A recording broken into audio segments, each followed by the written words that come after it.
What's up, guys? Welcome to the Amazon Savages podcast. Today, I'm joined with Max and Cody, and we're going to be talking about a lot of cool stuff. How they sold a book for $5,800. Max is kind of he's the guy in the community that everyone goes to when it comes to rare books. So super excited to have him here and really introduce you guys to Max, so you can have him in your network as well. And excited to get in some crazy stories about flipping rare books. And I'm an Amazon seller, so I'm used to selling books on Amazon, but it's always cool to see people make money off Amazon. And it's always really cool to see people make one sale and make thousands of dollars. So if you're interested in learning how to do that, maybe you've come across books and you know that they're really valuable, they're old, but you don't know how to determine if they're valuable. Hopefully we can give you some tips on that today and add these guys to your network. Without further ado, let's jump into the pod. Welcome to the Amazon Savages podcast. Hear the stories of Amazon sellers crushing it in the game and keep up with the latest strategies that are working. Sit back, relax, and remember, if you truly try and work really hard, you will make a ridiculous amount of money selling on Amazon. What's good, guys? How y'all doing? Great, man. Doing great. Phenomenal. Awesome. I love that intro, Avery. I love that intro. Yeah. No you one's work ever hard. That's the key component. If you work hard, because nobody wants to put the work in. People complain about not making money on Amazon. It's like, well, how much time did you put in? And they put in 2 hours. Yeah. For a or week. they put all their hours into sourcing, and they have boxes and boxes of books just waiting to be listed. Yeah. Hey, you gotta list those puppies. So what's up, guys? How y'all doing? Awesome. I'm excited to be called a savage for the first time in my life. Mm-hmm. Talk to us. I feel like y'all got some good stuff. I feel like y'all have been thinking behind the scenes. I'm actually going to let y'all kind of take it because just talking to you guys before the pod went off, I'm like, wow, these guys kind of have a vision. So if you want to take it, and you know who my audience is, Amazon sellers. If you want to take it and kind of explain how they can have value from adding rare book sales to their arsenal. Yeah, man, I'll start it, Max, to kind of get that transition from the two. So the way I've always started doing books was the person who taught me how to get into the game said always scan everything. And then I realized there's a lot of books you can't scan, but I want to be able to check everything out. And then I started doing research, and I figured out you can find the majority of books while you're out hunting on Amazon, even if they don't have a barcode. There's pretty simple ways to find the majority of those books. And there is even the books that aren't easy to find. It's not hard really to find those books as well. But that doesn't mean every single book is going to be on Amazon, and it doesn't mean that they're all going to sell specifically on Amazon. And even if they are, it doesn't mean that Amazon is always the best place to sell that book. Sometimes you're going to want to put it on a platform where, especially if you've got a really old book that's a pretty expensive book, if you've got a nice clean dust jacket, you're probably going to want to check out another place like eBay, because just the book in general being sold on Amazon is one thing, but somebody that's a collector and they see you have a beautiful condition dust jacket for that book can really, really increase the value of something like that. And the beautiful thing about what Max does is he specializes in those types of books and sells those on eBay. Look at those books behind him right now. Yeah, exactly. He's in his little book room. You want to give us a 360 pan? No, I'm actually I'm not in the book room. Oh, you're not? I thought you were in that little closet. You have a shelf of books right here. Gotcha. But yeah, you can sell non-barcode books on Amazon. That's what I try and get across. But you also should be, if you're a full-time seller doing this stuff, utilizing every platform at your disposal, because there's no reason not to. There is no reason not to also be saving the types of books that sell on eBay, or cross-listing your books that you're merchant fulfilling from Amazon to eBay. That there are many different platforms. A new one that Max has started working through that I'm, tiptoeing into working through is also Whatnot, auctions, things like that. There are so many different ways to sell and utilize these books, and I'll let Max kind of talk a little bit more about what those types of books are. Ooh, that's a broad one. Well, tell us about the crazy books. Like, the people want to know, how can they find a $5,000 book? Right. Like that's the goal.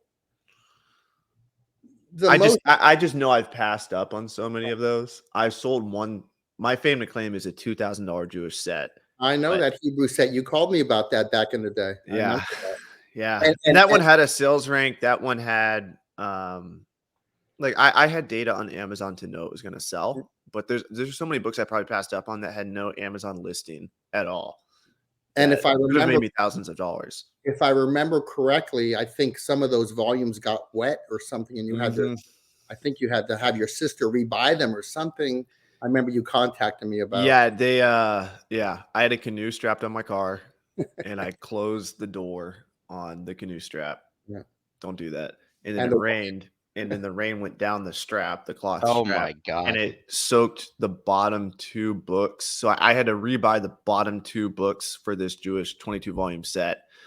So I ended up, my total buy cost ended up being probably $500 or $600 after rebuilding the set, but I still sold it for $2,000. So made up for it. It's a great flip. Yeah. There are a lot of great books out there. Some will look interestingly enough. You can't guarantee it's a great book, but I got one this morning right behind me, actually. That's going to look like a normal bestseller type book. This is a first edition of Charles Beaumont's The Intruder. Very, very famous film. Okay, the book was published in 1959. The beautiful thing about this book is you have to open it up, and it was signed to the writer by the cast. Nice. And you have a Roger Corman signature there. You have a Frank Maxwell. You have a William J. Nolan signature. It was signed to the author from his book that they made the movie into. And very, very rare book in first edition with a dust jacket. But just having those signatures there is going to put that into the $1,000. And where do you think you'll sell that one? It's going to be priced between $1,000 and $2,000. Mm-hmm. I haven't finalized that and yet. You think you'll get a sale on eBay or that will be books? that will be an eBay or an Instagram sale. Okay, Instagram. Sure. Yeah, I've already made the Instagram post on it, and people are asking me questions. But how new is the Instagram thing you're doing? Which one? Well, when did you start doing the Instagram? Oh, I've been doing Instagram for several years now. Okay. But Cody and I are now doing a Patreon group with a weekly Zoom call, which is probably 4 weeks old. It's a little over a month now. Yeah, we're going over our first month, and but you also have a page dedicated to book sales. No, what he's saying is that when he makes a story on his Instagram, sometimes somebody because of his followers, gotcha. somebody will just be like, "Hey, that's awesome," and I want to buy that book. Gotcha. So you can wind up selling it before he ever lists the book. I would say I'm probably selling 1 to 2, not a lot, but 1 to 2 books a week, just on Instagram. Because the following is getting larger and larger, and so more book people are coming to it. That's awesome. And what? So your biggest sale on Instagram was how much? Would you say? That I think it was probably $8,000. Holy shit! Yeah. Nice. Yeah. You don't have to pay that 15% Amazon fee either. I mean, I'm sure, I don't want eBay getting mad at me for that, but when eBay wants to lower its fees, we'll all be a lot happier. Yeah. Well, they're lower than Amazon right now, right? Yeah. By a landslide. But they're also taking a little bit out of shipping costs too now. And, I'm not, Cody will tell you, I'm not one of those eBay complainers. I love the platform. I actually hate every time I click on YouTube that there's all these what's wrong with eBay videos, and why are my sales so slow eBay videos, and I don't believe any of that, especially what Cody and I are doing.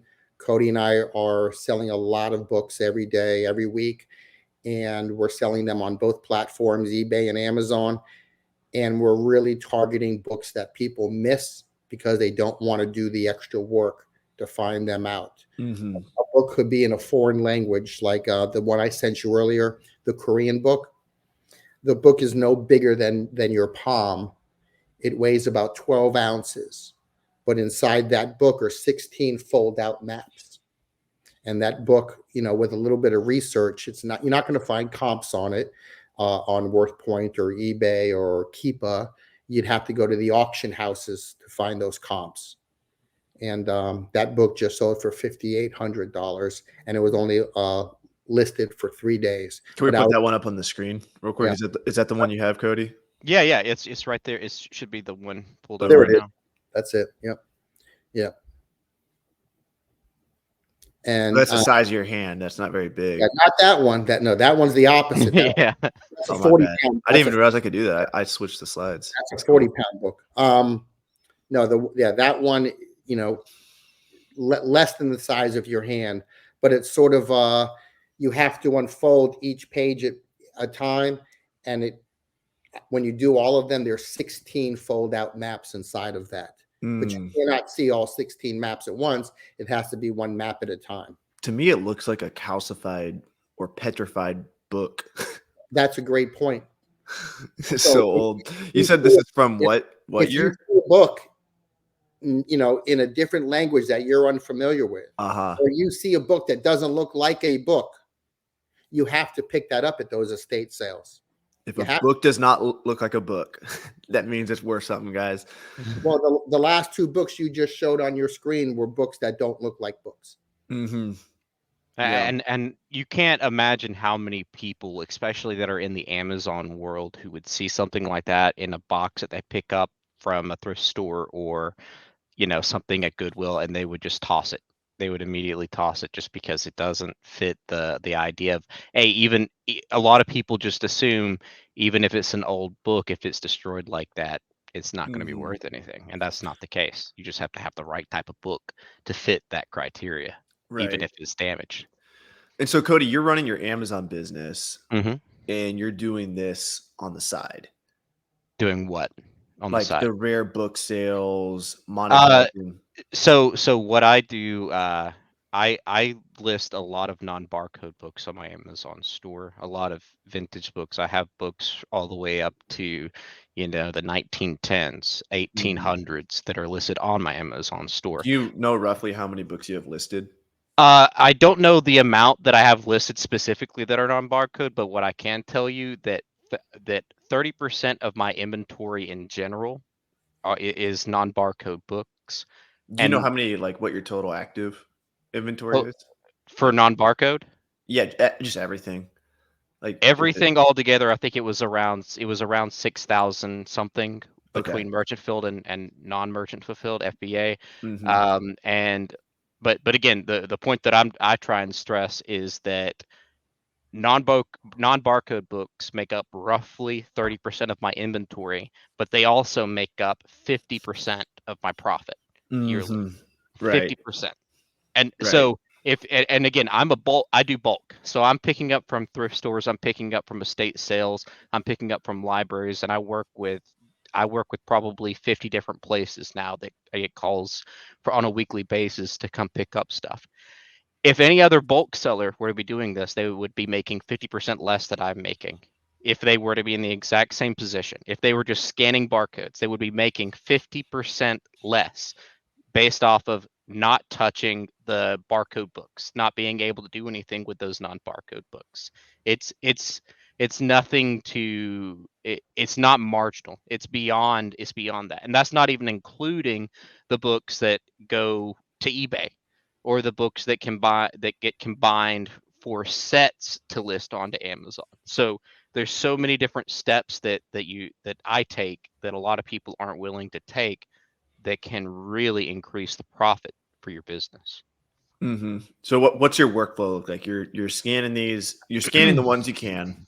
Mm-hmm. And then if it doesn't have a barcode, are you always looking it up? Or yes. are you only looking at some? 99% of the time I am, but I do have a workflow for that, which is I set if there's non-barcode books or non-ISBN books, they get divided into two different categories: books with easily identifiable covers and books without easily identifiable covers.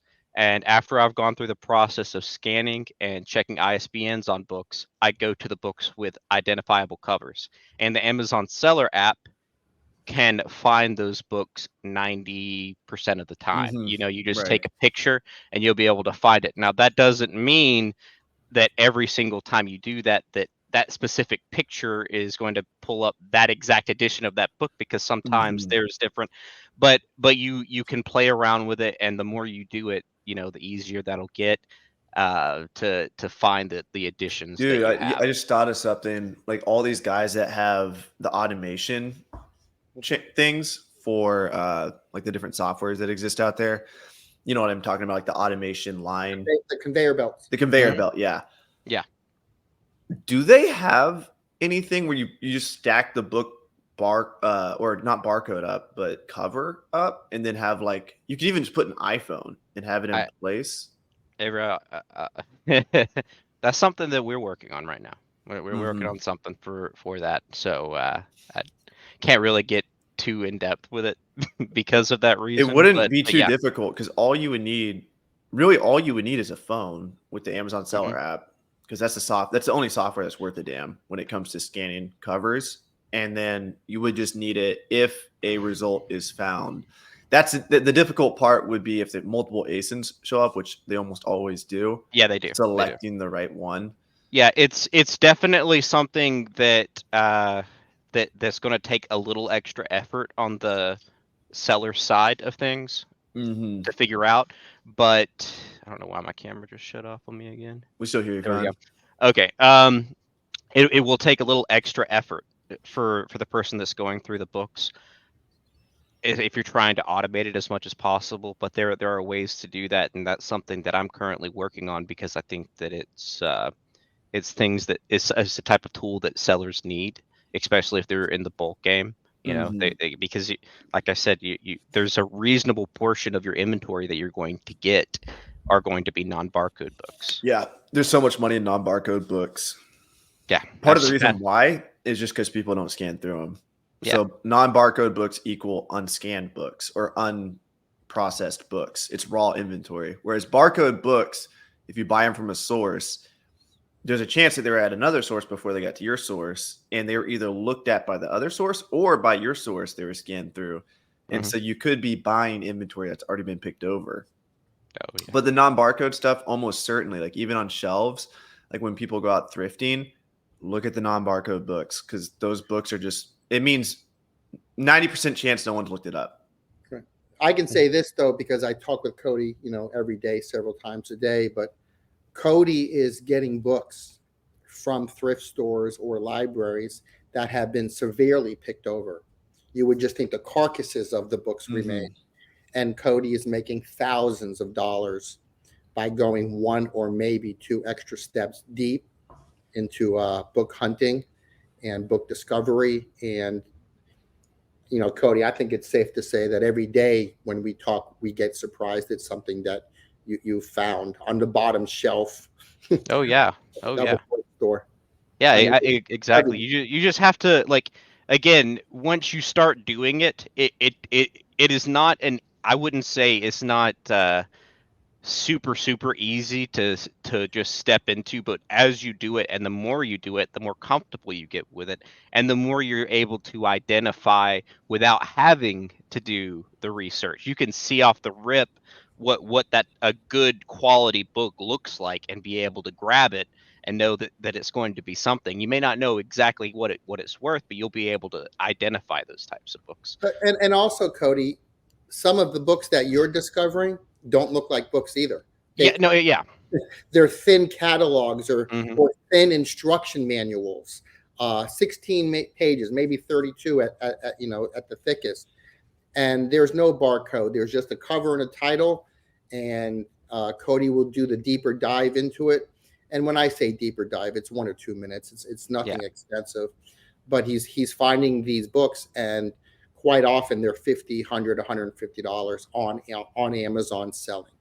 Yeah. And that is, I think that's what really brought Cody and I together on doing this Patreon group with this weekly Zoom call. Is we just have two very disparate ways of hunting books, but we're both full-time resellers. We both left our professional jobs to do this, and we are succeeding beyond, I would say, both of our imaginations. And what we wanted to do is we wanted to help. We wanted to get everybody else to that next level by doing a little bit of more work that we both do. And that's why we started that Patreon group. Mm-hmm. Yeah, you've been in the community for years, Max. Like, we've known about you probably for like 3 years now. Like, I would say longer than that. Longer than that, but I would say like people kind of talked about you for the last 3 years. But I knew you before then, obviously. Yeah. But you really blew up in terms of like being the guy to go to if you find a rare book. Yeah, like Caleb Roth, the book flipper, used to take pictures of books or FaceTime you, you know, and a lot of people do. So be careful if my audience has permission to reach out to you. They can always reach out to me. I have no problem with that. My phone. We'll link all of his socials below, guys. So go ahead and harass him. My phone blows up every day, and like I just said about Cody and what the books he finds, I'm surprised very often, daily, on what I'm finding. That book that I showed you earlier, which is going to sell for between $1,000 and $2,000.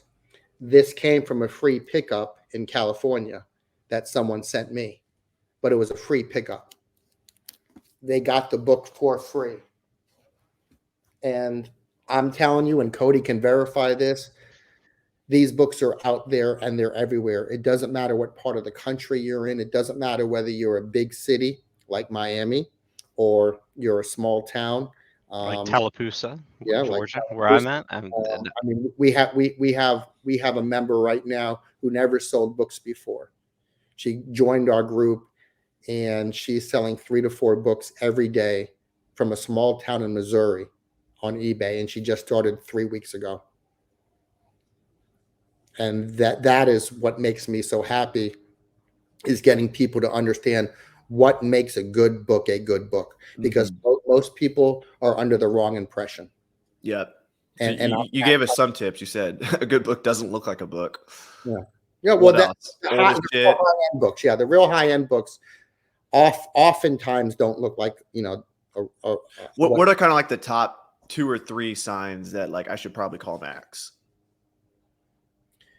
Maybe a foreign language, a book in a foreign language with maps. Maps are very popular and highly collectible. If you find an old book from the 1800s, the 1700s, even the 1900s, and you open up that book and it has a fold-out map inside, even if it has some foxing and some yellowing, but that map is from 1812, and it's pre-Civil War, and it's part of the South, the southern states, which have changed a little bit, you can sell those maps for thousands of dollars. And that's something that I've never really heard on the YouTube channels with books, is, you know, looking for maps inside of books. Interesting. Yeah. And they could be crummy looking books. I remember you interviewed me a couple years ago, and you were fascinated by a book that I sold for over $1,000, which had no cover and no back cover, but it was autographed by a yogi in the 1930s in Chicago. And that book sold for well over $1,000. And there was no cover to it. And I remember I had to do the research on the signature, which took a little bit of time. But once you do it, I mean, you know, we all of us say time is money. So 20 minutes of time on research for $1,000 book, I'll take that every day. For your like turn rate, for how quickly you're selling this inventory, on average, like for you, what would you say? How often are you selling books for like over 1,000? Weekly. How common? Weekly. I would say at least one $500 to $1,000 book or plus weekly. Yep. That keeps the lights on in the Max house. But the last 2 sales, or the last 2 big sales I had, were 7 days apart, and that was the $5,800 book, and 7 days prior it was a $6,700 collection. So those 2 books, that's a great month, as you and I would say.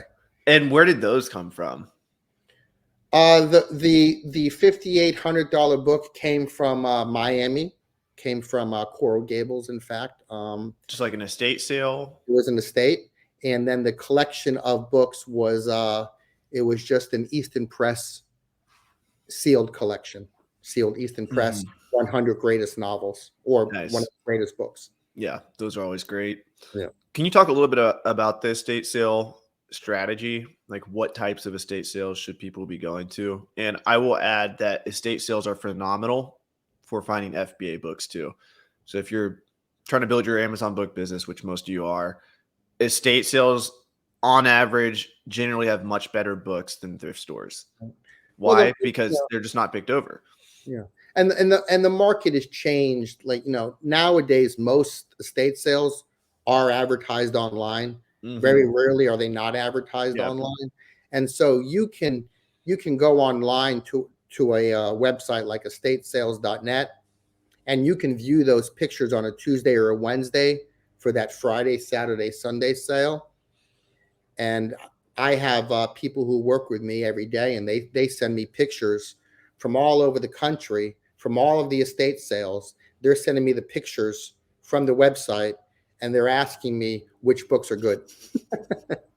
Hey, they're good at delegating. They're business minded, doing the least work possible. Well, I don't mind, but they're also learning, because I would say the vast majority of those people who work with me doing that, they learn after 3 months what a good find looks like. And then, but I never mind. I love sort of operating the mothership from my couch and getting all these pictures in from all across the country, New Mexico and California and Delaware and Maine. And I'm going to all these estate sales, and I'm specifically just looking at pictures of books. Right. So it's been a phenomenal ride. Absolutely phenomenal. So one of my questions for the podcast is, how do you get to X number in sales? So what I'm going to ask you is, how did you get to the point where you're selling several $1,000 books that sell for over $1,000 every 2 weeks? What steps can someone take to replicate that? You have to learn the market. Number one, you have to learn the market. And the easiest and quickest way to do homework on this is to go to eBay, type in the word book in the search engine, click sold, and then click on highest price. And do that for 30 days. Every night, look at what the highest price books that sold on eBay for 30 days. And viscerally, you're going to learn sort of what these things might look like. Not everything's going to have a dust jacket. Not everything's going to be signed. Some things are going to be from 1712. Some things are going to be from 1974. There's no perfect situation, but you want to get good at the imperfect situations to find these books. And if you just did that for 30 days, your knowledge of the antiquarian or collectible book market is going to increase 100-fold. And then being around the community, I can already say, and Cody can talk about this too, the people in our Patreon group, our Discord, they're sending each other pics every day. They're sending questions to each other every day.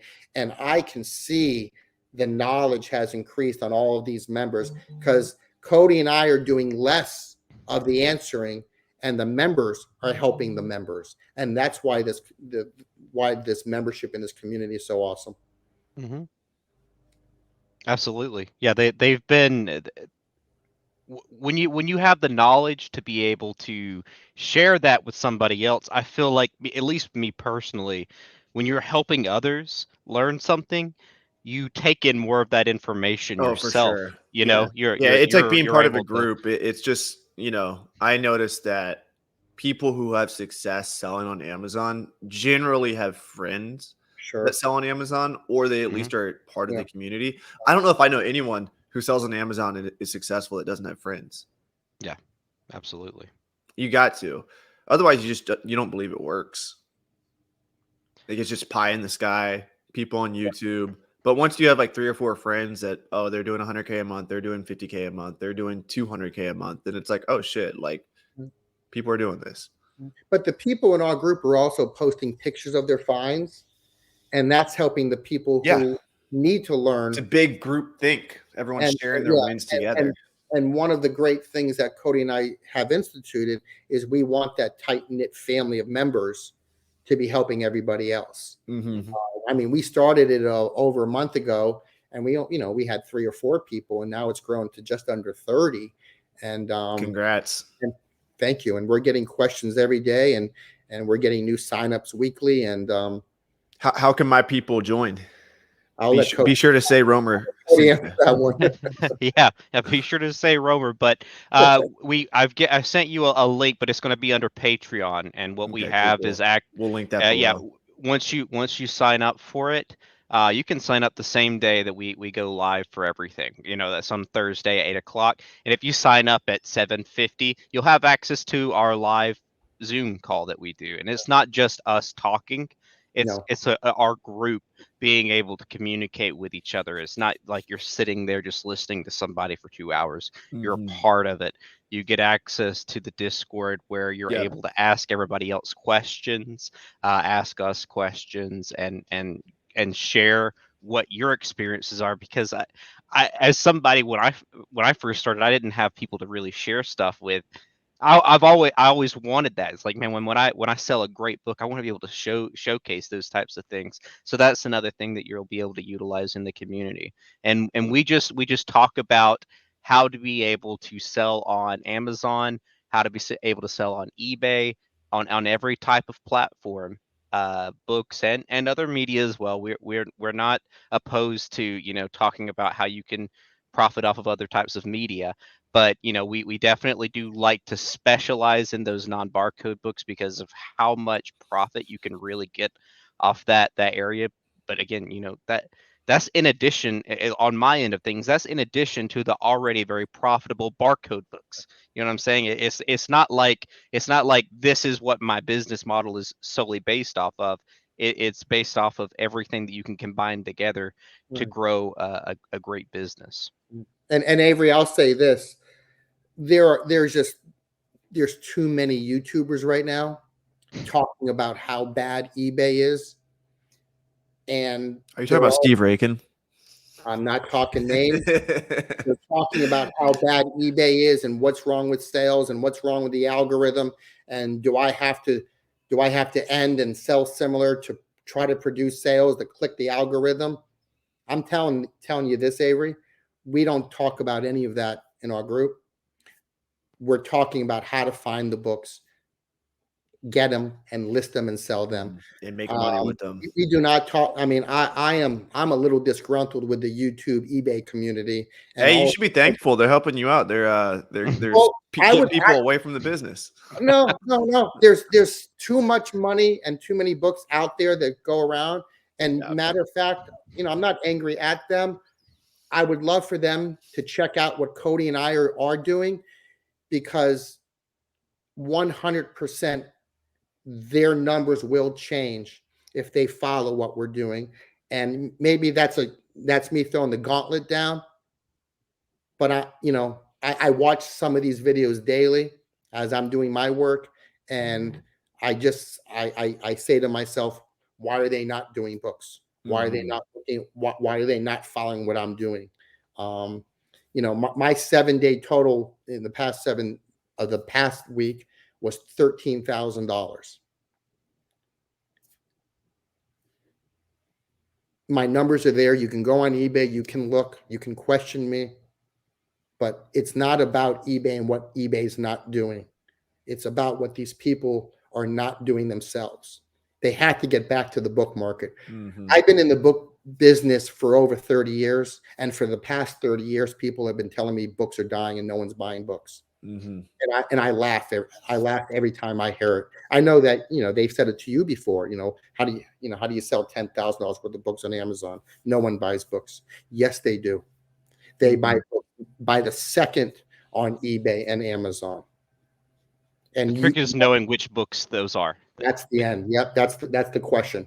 How do I find the books that are going to make me a solid living? And I want all of our members to eventually work from home, just like Cody and I do. That's my goal. To get them all to work from home doing this full time. And so, it's not about what eBay isn't doing. It's about what those sellers aren't doing. And hey, stop ignoring the books, learn something new, and ask us some questions. We'll answer them. We don't have to charge you for it. We'll answer questions. In your opinion, what's the most important thing someone needs to do if they do want to go full time? Like, what type of inventory do they need to get up to? What type of sales do they need to achieve, doing this? Well, I think that's a geographic question because you lived 20 minutes south of me down here. No, I'm up in Nashville now, man. Yeah, but I'm saying you live down here. You Yeah. know how expensive it is down here. Yeah. But for my people in Delaware or my people in New Hampshire, the cost of living is a lot different. Yeah, it cost me $100K a year to survive with these $10 coffees that I buy every day. That's my monthly expenses are with travel and everything is $7,000 to $8,000. Right, but I think that's a good point. Is if you're going to do this full time, like Cody and I, you're going to have to know what your expenses are. What is the cost for you daily to live, weekly, monthly, annually? And when you know that number, when you've done your homework and you know that number, then you know how much money you have to make selling books. And we have a member 10 days ago that sold one book for $1,500, and they were holding on to that book. They didn't know what to do with it. We finally convinced him to sell, and it sold within 2 or 3 days. And the smile and accolades he got from everybody else in the group, that was like medicine for the soul right there. Because I know that he finally sold that book and listed it because of what Cody and I were preaching to him. And we made a difference in his life. And I think that when you ask the most important factor, in my opinion, that's going to come up to be where you're sourcing your material and how you're sourcing your material. Because if you're just going to the same 10 thrift stores over and over every week, you're going to have a much harder time building that sustained income because you're going to be going through the same books more often than not, every week. But you want to get your hands on the stuff that people aren't already touching. Even with Gaylords, the reason that because I do bulk full time, but I very rarely will ever buy Gaylords from anything because you never know who is touching these Gaylords of books, and maybe they're just pulling off the great books off the top, but they could very well be touching and getting through. You never really truly know what you're getting when you're buying Gaylords because most of the time they're coming from sellers of some sort. But when you're buying the raw inventory, like the back of a thrift store, which the back of a thrift store is basically the exact same thing as an estate sale, because when books are donated to thrift stores, they're donated from somebody's estate.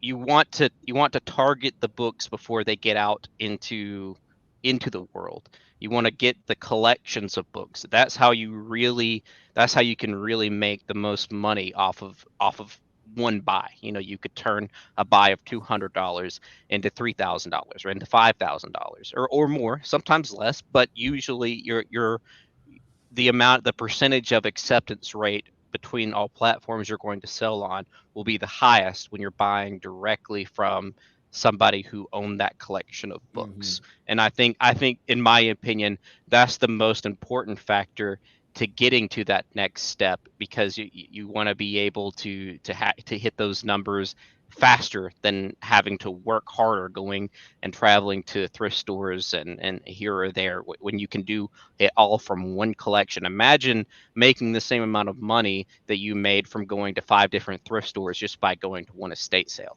and picking up everything from there. And that's one thing we're working on with the members now too, is we're working on that backroom access and how to create those opportunities. Because the more and more that the Goodwills and the Salvation Armies start looking at books and selling books, Goodwill has their own auction online.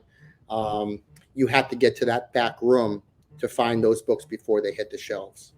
And so that's a very key component, is getting that backroom access and developing those relationships with either the estate sale companies, the recycling companies, the mom and pop thrift stores, right down or the Goodwills and the Salvation Armies. But you want to be able to get to that back room, because if all of the books on the shelves of the thrift store are full, but they have 500 books in the back because there's no room, you want to see what those 500 books are, because there's too much money sitting back there that are not going to hit the shelves until they decide to clean out the shelves.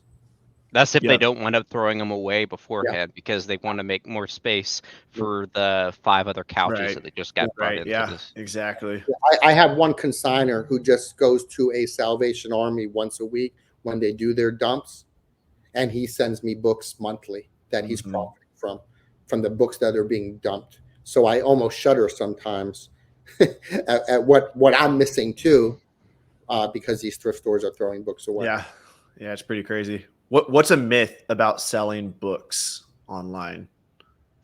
Cody, I'll let you hit that one first. Oh, dude, first, rank and e-score have to be in a certain parameter to make a good book, and that's like so far from the truth.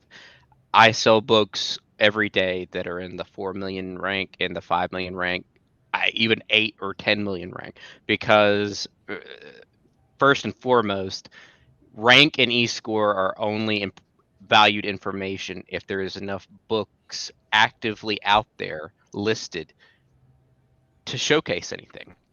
If there's been a book listing that has not had a book on there for a year, your rank isn't going to mean jack shit. It's not going to mean anything for the buyer, because if there's no comps for somebody to attempt to buy the book, the rank's going to continue to go up and up and up all the time. And also you have to factor in, when there's limited amounts of people trying to sell the book, they're not doing their homework. They're not looking at Keepa. They're not trying to figure it out. They're just letting them reprice against everybody else. And that may work when you have a fast selling newer book. But when you're targeting these antiquarian style books, you have to really look at the market and see what people are willing to pay for these things.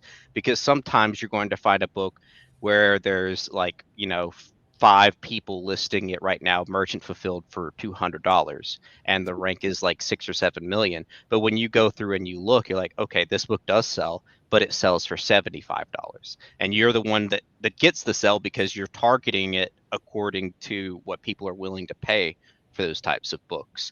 And those add up just as much as your FBA great books add up. When you have 1,000 of those types of books, you're going to sell those types of books every single day as well.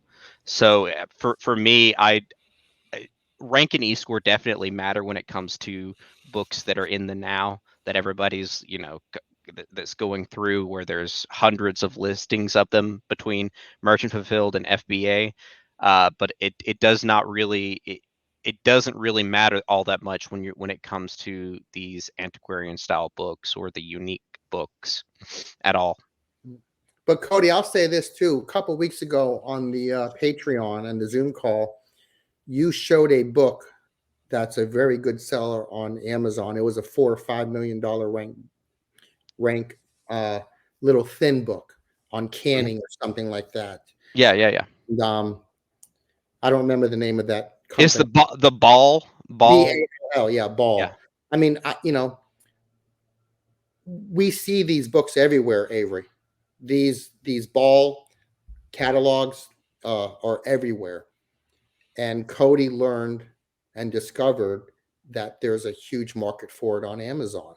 And I remember a week after Cody talked about this and showed people why it makes money, I remember one of our members finding it and then selling it within 7 days. Yeah. So it definitely helps it's almost like bolos. Like, what products or what types of books are selling well. Right. And I'll say this, Cody, I mean, we're surprised every day, aren't we?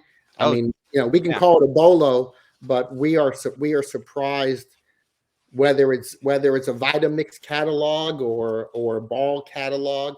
We are surprised daily at what is profitable without the no barcode zone, is like I like to say. Yeah, because you can have that. That's why I say, you're still going to want to always be doing your research on your books, but you're going to learn as you go and be able to notice these things before you even process or do the research that this one is going to be a good book. That's why even though I started looking up everything, I never stopped, because there's too many books out there that I'm not going to be able to know anything about to stop doing that research, in my opinion. I've never had an experience where I'm like, man, I really wasted my time looking all these books up. It really wasn't worth me doing the research, because I've never had that once. Yeah, we always want to know what sells, but the one question we never ask ourselves is who the customer is. Mm-hmm. And we have to start flipping that question around. Why are people buying the Ball catalogs on glass containers, for canning, So there's stuff going on in the world, especially in this country, that people are learning how to live off grid now. And so they're buying these books on canning. And that's probably why these books are selling so well right now, because more and more people living off grid and doing this type of thing. So maybe 10 years ago, Cody, maybe those Ball books weren't selling well, but as our culture has changed and things have become what they are right now, maybe there's more and more people looking for these types of subjects. Absolutely. You got a few slides left, I think, Cody. Do you want to? Oh yeah, I mean, we can look up through some of these, but these are. We got just a couple minutes left, and then I got another pod coming up. So yeah, there's nobody else after us, Avery. What are you talking about? I got pod stacked all day, brother. I don't know if we can move our pictures up to the top or something. Yeah, let me. I can just remove them. Can you do that? Okay, yeah. So these are just examples of some of the non-barcode books that have sold on Amazon within the past year or so. Just on my side of things, showing, man, there's so much money out there, and these are just your great cherry on top books. Okay, you're going to have your bread and butter business, where you're making $20, you're making $10, $30, and these are just off the types of books that either you're going to be merchant fulfilling, or you're going to want to send FBA, because there's no other comparable listings on FBA, which is another important factor with these unique books. Is if you find a book where it's going to sell well, I would tend to put that up FBA, even if it's a long tail book, if there's no comparable FBA offers at the time, because if you wind up matching what that merchant fulfilled price is, even though you may make slightly less money than the merchant fulfilled person, you're going to be the next sell for that book. So that's just a little bit of taste of what I had. And Max, you can talk a little more about, this is the only other book we haven't really talked about, the interaction right here. of color. Yeah, interaction of color. Yeah, that book, although it is a book inside, it's also a book of lithographs inside. It weighs I think 48 pounds. So that's not a book that would be on a standard bookshelf. You had to look away from the estate and look on top of a bookshelf to find that book. And there's not many words on the slipcase or anything. But that sold, I think, in the past month or two. And that was a very good find. But going back, Avery, to the question of book myths out there, the number one thing that I would say on my end, Cody probably gets this a little bit too, but just because a book is old doesn't make it valuable. Because a book is from 1852 doesn't mean you're going to be going to Sotheby's with it. Prior to TV, every home had books. That's how families spent time together. And so, there are great books from the 1850s, of course, out there. But I get more than my share of, hey, I have an old book from the 1800s. Is it worth a lot of money? Type of questions. And that's a big myth. Age is only one factor of maybe 4 or 5 factors that makes a book valuable. Awesome. Well, I got to run and get some coffee before my next pod. How can people join the Patreon, if you want to just briefly explain, again, what comes with that? Yeah, basically with Patreon, we'll have the link in the video here, I'm sure. But you'll be able to click that. If you don't already have an account, just create a Patreon account, sign up, and as soon as you sign up, you're going to have access to we have our our Zoom link is pinned. We have our Discord link pinned. Be able to get into both. If you have any questions, which it should be pretty self-explanatory to be able to see when things are happening, but you can ask anybody inside the Patreon or ask us in Discord.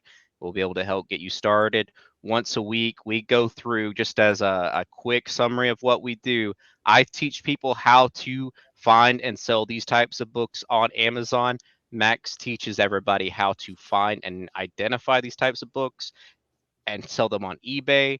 And what we do together is teach people how to build a business model where you can utilize both of our information and build a great book business and be able to scale something that most people would on the books that most people would pass on, and most people wouldn't have any idea the types of value that they can provide to growing their store beyond whatever platform you choose to sell.